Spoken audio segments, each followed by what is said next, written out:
I'm Dr. Orion Taraban, and this is PsycHacks, Better Living Through Psychology. And the topic of today's short talk is a perspective on happiness. So I'm currently reading through the philosophy of Epicurus. Epicurus was an ancient Greek philosopher, and he gave his name to the adjective Epicurean, which is usually associated with an appreciation for the finer things in life, like luxurious food or sumptuous settings. Epicurus was a proponent of hedonism, which is essentially the belief that humans are fundamentally motivated to obtain pleasure and avoid pain. However, I think that his philosophy is often misunderstood as merely the seeking after sensuous experience. If you actually read Epicurus, that is not at all what he is suggesting.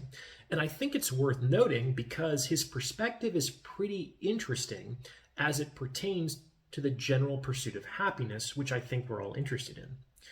One of the things that Epicurus argues is that pleasure is the absence of pain and the absence of fear. Pain being physical harm, and fear being, let's say, mental or psychological harm. He claims that when we are in a state of freedom from pain and fear, we are happy. And this sort of suggests that happiness is not obtained positively by the addition of comforts or pleasant experiences, but negatively by the removal of pain or unpleasant experiences.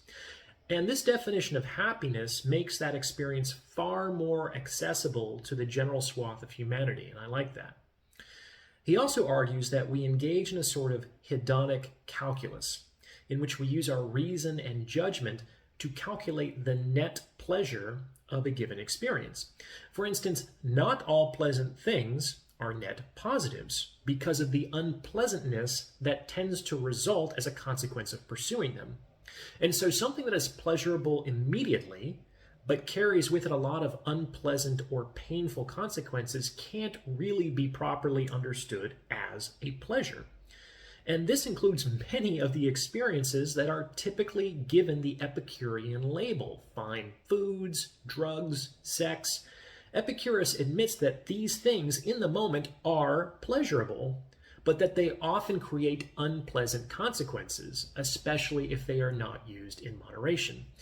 The upshot for him is that it's not possible to live without pain or fear if you live without temperance or rationality, and that living nobly, justly, and sensibly is your best bet to living without pain or fear, i.e. your best bet at being happy. Some interesting thoughts to consider.